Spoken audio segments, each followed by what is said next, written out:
Dicen en la gastronomía mexicana, al menos, y en muchas partes del mundo, que muchos cocineros aprendieron a cocinar con sus abuelas o sus mamás. Yo siempre he dicho que he aprendido a cocinar, porque sí lo hice, con mis abuelas, cuando ya estaban muertas. Sí, veo gente muerta. Esto es mi sexto sabor. Bienvenidos. Uh.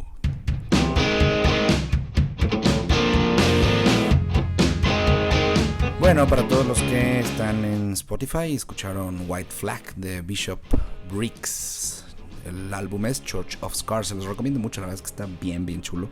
Es una canción como muy motivacional. Seguramente Bárbara de Regil la ha de utilizar en, pues, cuando hace su ejercicio, ¿no? Y cuando ya trae el cóctel de estupefacientes y adrenalina full, pues ese es el momento justamente del que ella ha de poner este tipo de canciones que la verdad es que son bastante intensas. A mí me gusta mucho, confieso que mi playlist es bastante ecléctico y abajito de esa canción está No huyas de mí, de Kenny y los Eléctricos, en una versión de hace como 300 millones de años.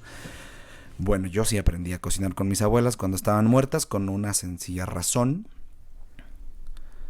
porque era una búsqueda técnica. No veo gente muerta ni tampoco me dedico a ser medium, pero en realidad yo tenía un sabor en la mente y me obsesioné tanto para poder replicarlo que eso me ha llevado a generar técnicas o a buscarlas o a encontrar esta vocación mía, que es el desarrollo de técnicas a través del estudio del campo, es decir, de investigar en campo con gente, en mercados, gente viva, en mercados, en zonas de México, y luego ya analizar estos fenómenos en laboratorio, ¿no? Bienvenidos a mi sexto sabor, de verdad estoy muy contento de tenerlos aquí una vez más. Bien feliz porque en este año 2075 en el que recordamos en que en 2020 hubo una pandemia, la verdad es que estoy muy feliz, ¿no? Ya a mis 85 años yo ya puedo decir, me veo muy bien, pero como ya inventaron el implante de células madres, bueno, pues ya me rejuvenezco cada cierto tiempo. Suscríbanse, acuérdense de suscribirse para quien quiera ver mis caras y ver cómo está aquí el display del estudio. Pues suscríbanse en YouTube.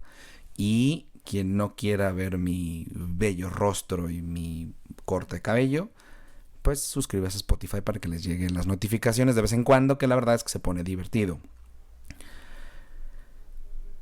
Bueno, quiero aprovechar porque me llegan muchos mensajes a Instagram, sobre todo a Instagram, ¿no? Agradezco mucho a todos los que me mandan mensajes. Hay veces que no puedo contestar todos, o hay veces que me mandan mensajes para preguntarme unas cosas que, Dios mío, Google está más fácil de encontrarlas, pero les agradezco el detalle.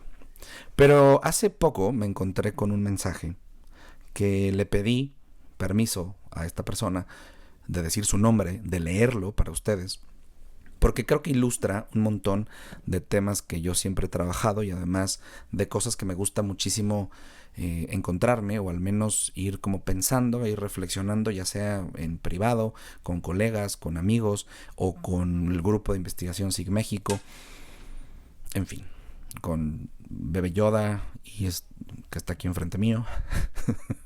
Se lo pregunto. O a mis abuelas muertas también. Pero se los voy a leer. Dice: hola chef, me encantaría que pueda darme su opinión sobre la utilización de la cocina al vacío en la cocina tradicional. ¿Qué piensa? ¿Es válido? Todo esto surge porque varias veces me han invitado acá en Argentina a usar este método para hacer cocina tradicional mexicana. Obviamente me niego rotundamente. Hace poco alguien me llamó y me dijo que estaba cocinando carnitas en sous vide, o sea, al alto vacío, cocción al vacío, para los que no leamos francés. Y yo con mi cara de que eso ya no son carnitas, en mayúscula. No son cocinadas en grasa, se perdió la gracia. No sé si estoy mal o simplemente no comparto la idea de incursionar en ello. Aunque sé cómo se maneja, pues en la escuela nos dan instrucción. Sin embargo, creo que lo tradicional por ello es tradicional. Si no, dejaría de llamarse así. Sin embargo, sí he cocinado comida reversionada en esos métodos. Mire, otro ejemplo. Yo nixtamalizo todos los días y el capo del Subid, acá, o sea, en Argentina, capo le dicen como al jefazo o al máster en eso, me decía que lo hiciera con el método. Me negué, obviamente, jejejejejejeje. El mismo me combinó a que usara los hornos Rational para calentar las tortillas y no quiero. En fin, espero su opinión, que me es muy valiosa. María Barrera Sosa, síganla en Instagram, es una chica bastante interesante porque tiene un perfil lindo. Ella está en Argentina, es mexicana, nos conocemos pocos en realidad, o poco, porque no la seguía yo y apenas la estoy siguiendo, pero me llegó su mensaje y lo agradezco mucho, María.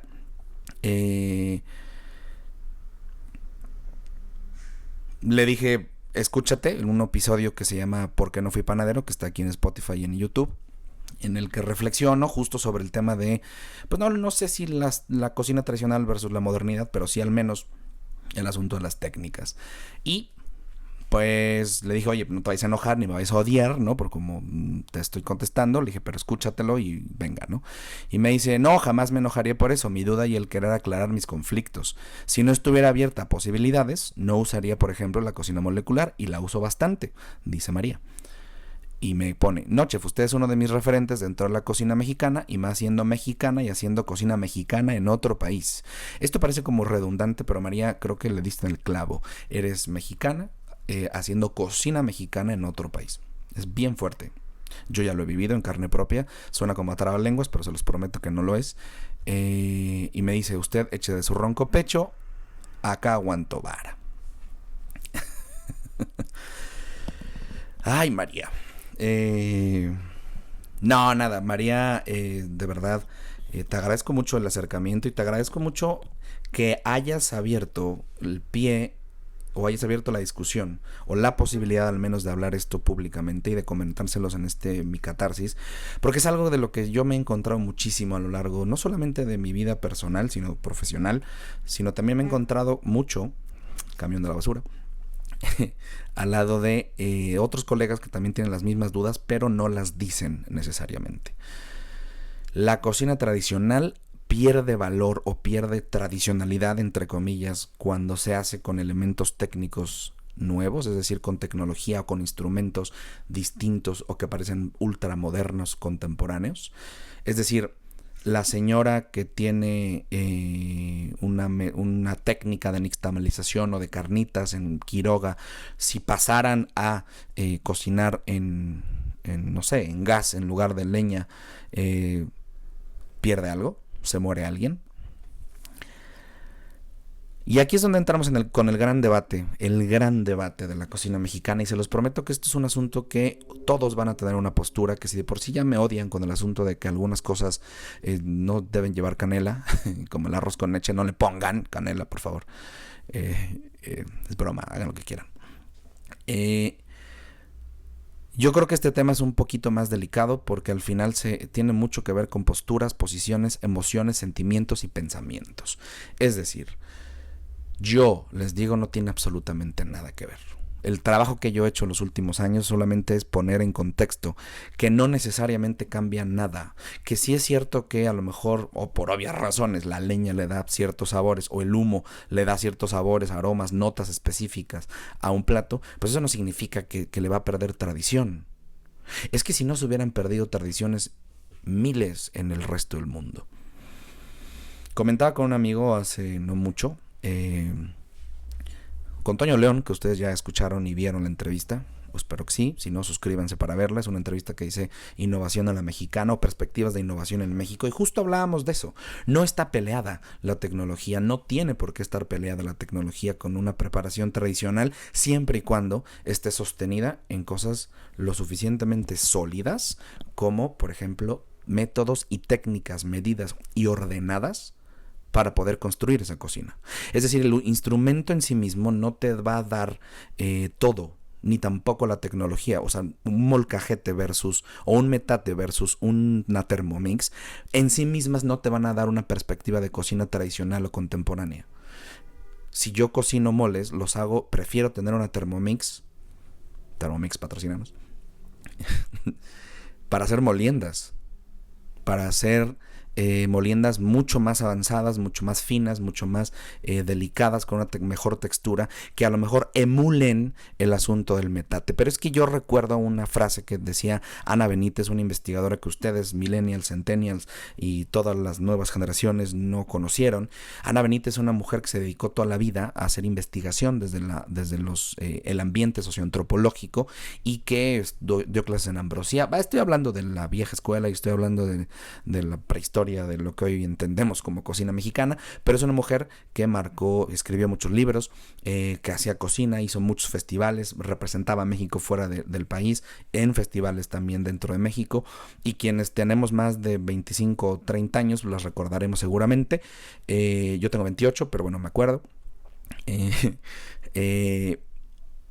Esta mujer decía que es imposible la replicación de la cocina mexicana, o era muy difícil, o es muy difícil, y cómo le exigimos al mundo que haga tortillas a mano, nixtamalizadas, con un proceso larguísimo, que además lleva un montón de posibilidades de error fundamentales, que tiene que estar pegada en las mujeres o las personas tienen que estar pegadas ahí. Además, otro tema que es la circunstancia de género, porque necesariamente tendrían que ser las mujeres haciendo eso.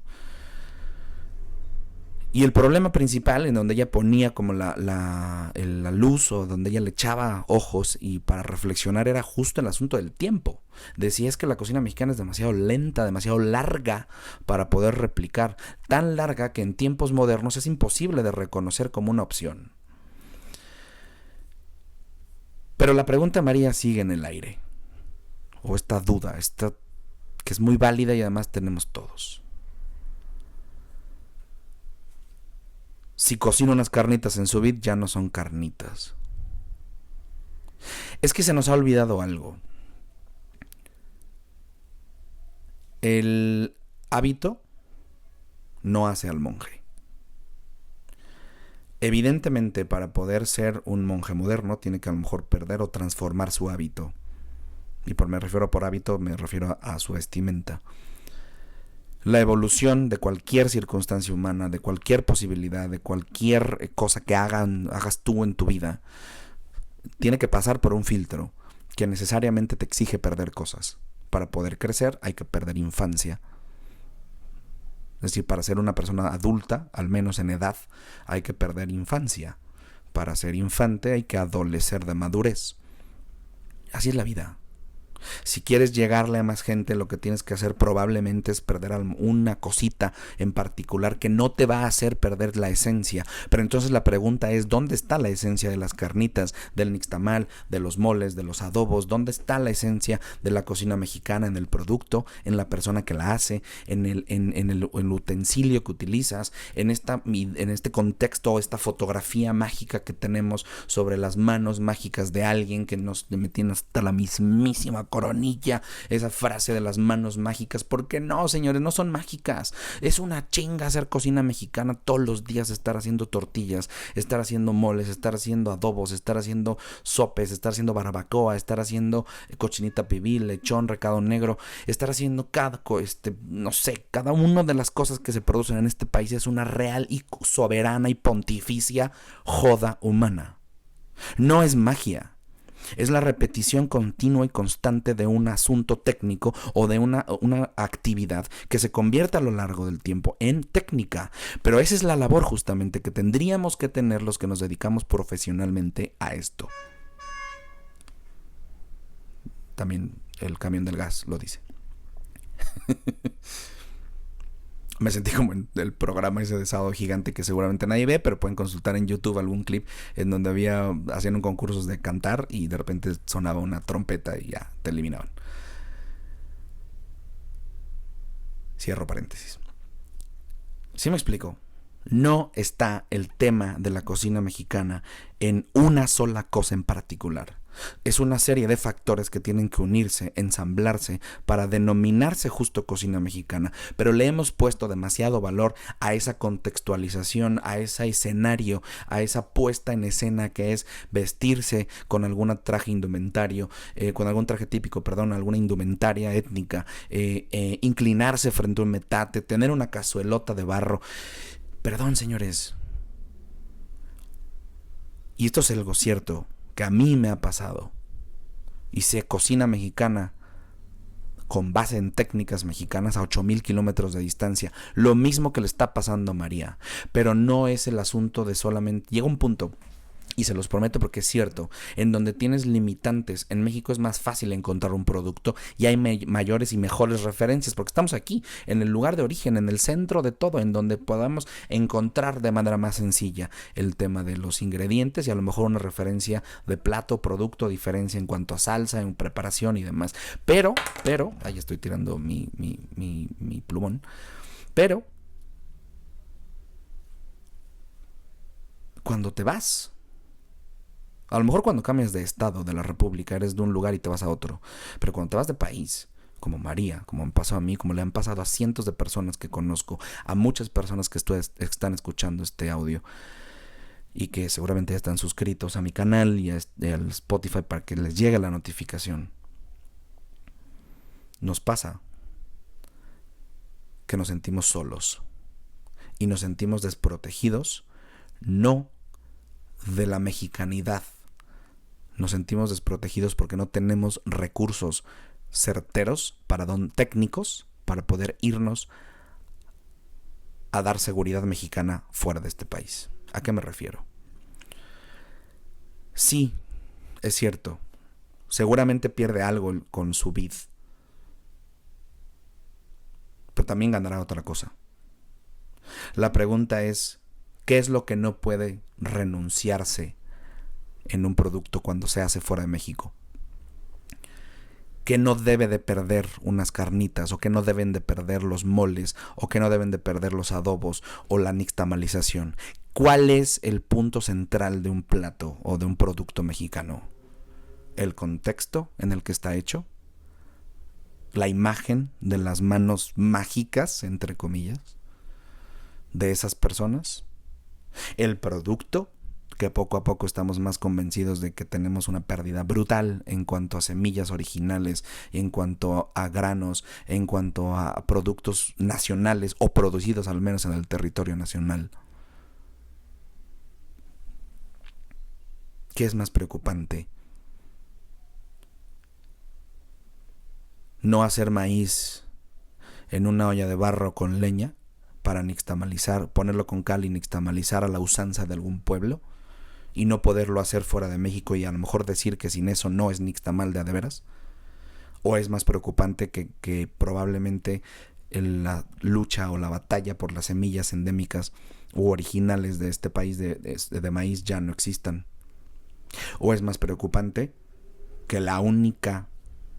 el único organismo, las únicas personas que tienen el control sobre el conocimiento de la nixtamalización no sean, técnica, bien entendido, bien ordenado, que puedan saber qué pasa con ese proceso a profundidad, sean una empresa que se llama Gruma y que además sean la nixtamalizadora más grande del mundo, que traigan en gran medida el maíz, no de México, sino del sur de Estados Unidos? ¿Qué preocupa más? Que las carnitas estén hechas en un caso de cobre y que si no son en cobre no se pueden hacer. ¿Qué preocupa más? No saber si es que está quemada o no la manteca para unas carnitas y acusarlas de que son insanas, o que no las haga en Quiroga y por lo tanto no pueda decir que son tipo Quiroga. Tenemos un camino por delante, muy grande. Yo ya empecé a trabajarlo desde hace 10 años, que es un camino de técnicas, de orden técnico, de especificaciones metodológicas, de saber realmente en dónde está la esencia de un producto. Es decir, de saber en dónde realmente está un producto. O sea, ¿qué le hace ser? ¿Qué le permite constituirse como carnitas a las carnitas y qué lo diferencia del confit francés? ¿Qué es lo que le da sentido a ese plato en términos técnicos y no solamente en términos contextuales? Claro, porque si tú tienes una técnica en las manos que te dice tiempos, tamaños y temperaturas, tú, María, vas a poder hacer carnitas en sous vide, pero vas a decidir la cantidad de grasa, vas a decidirle el tiempo, vas a decidir las temperaturas, vas a decidir cómo empezar y cómo terminar. Pero si antes de esos lo único que tienes son videos en YouTube o anécdotas o leyendas que te dicen que se tiene que hacer en caso de cobre, y si no se hace y no te explican el por qué tiene que ser así, todo lo demás son mitos y leyendas.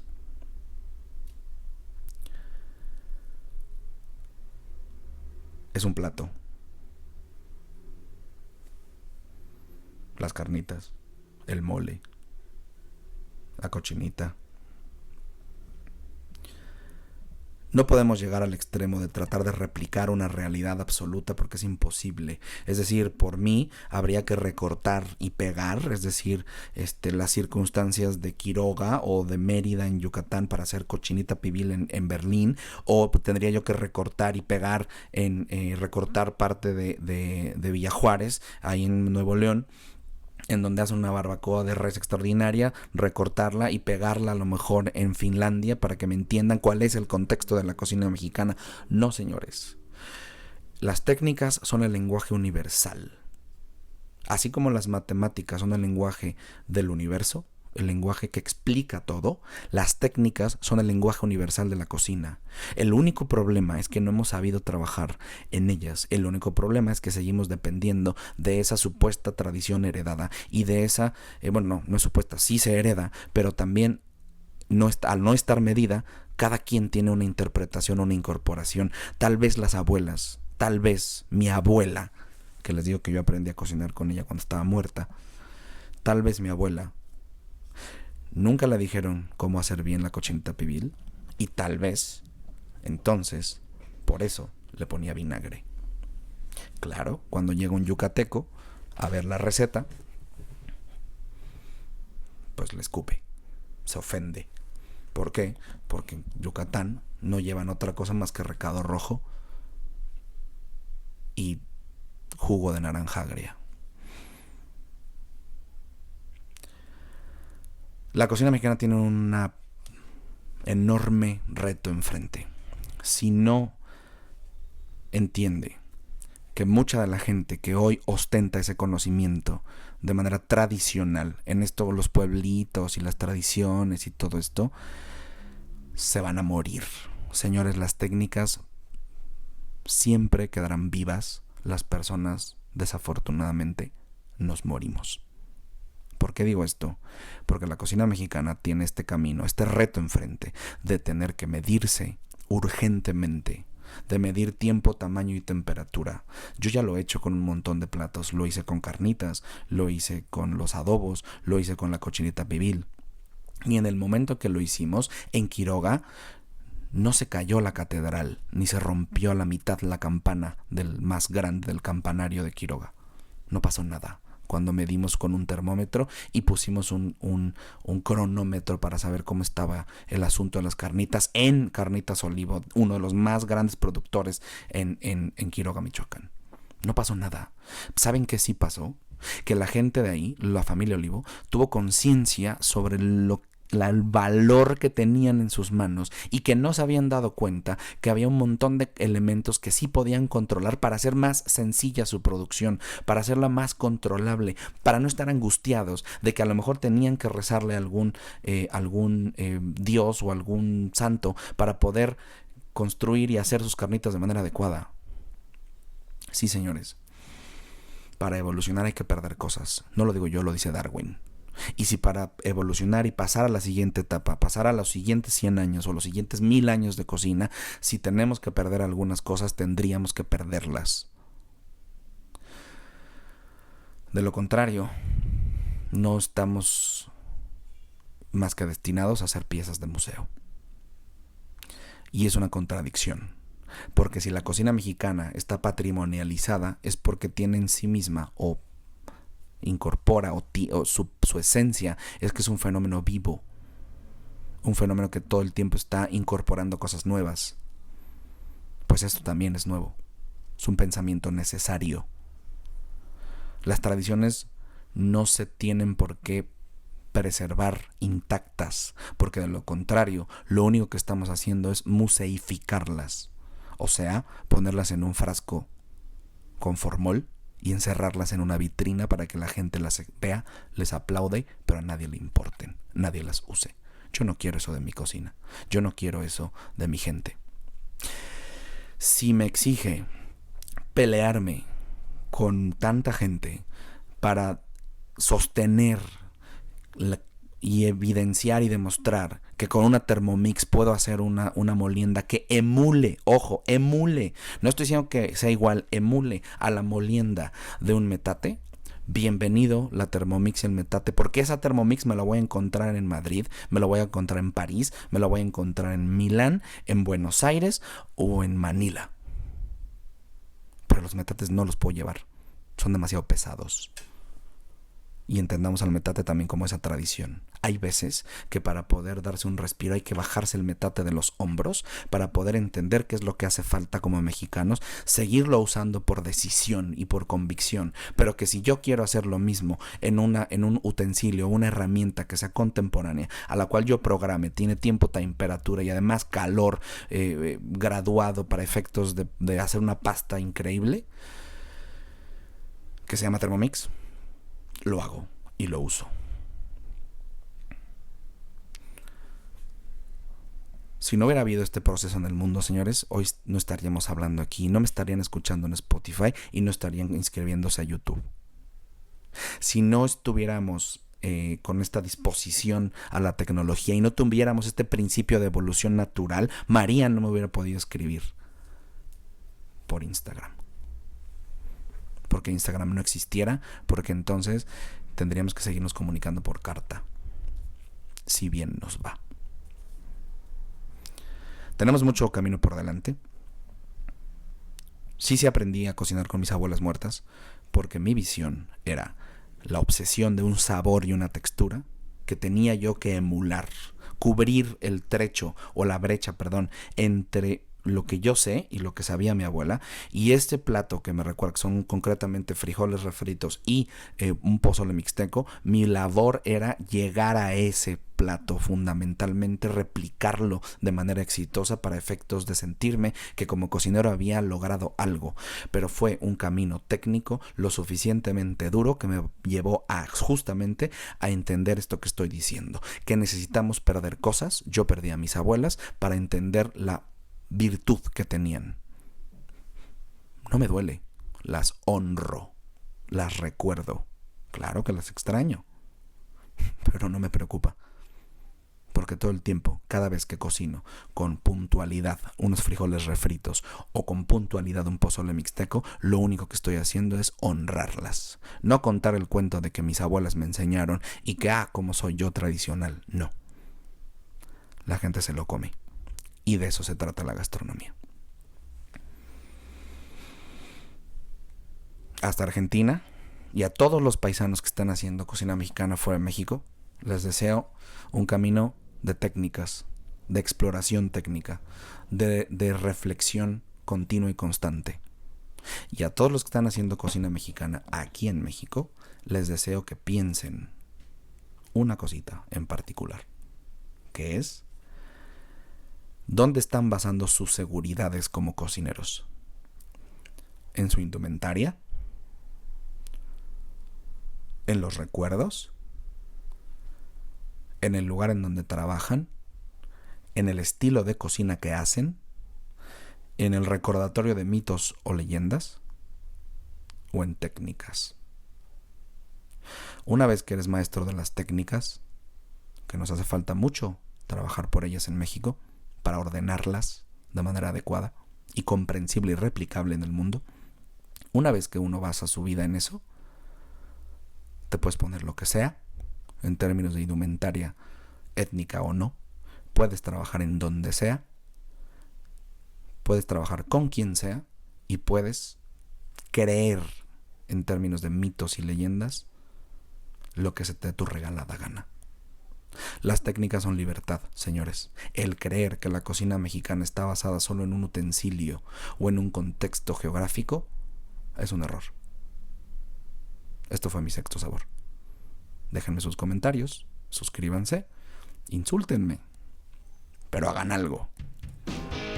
Nos escuchamos pronto.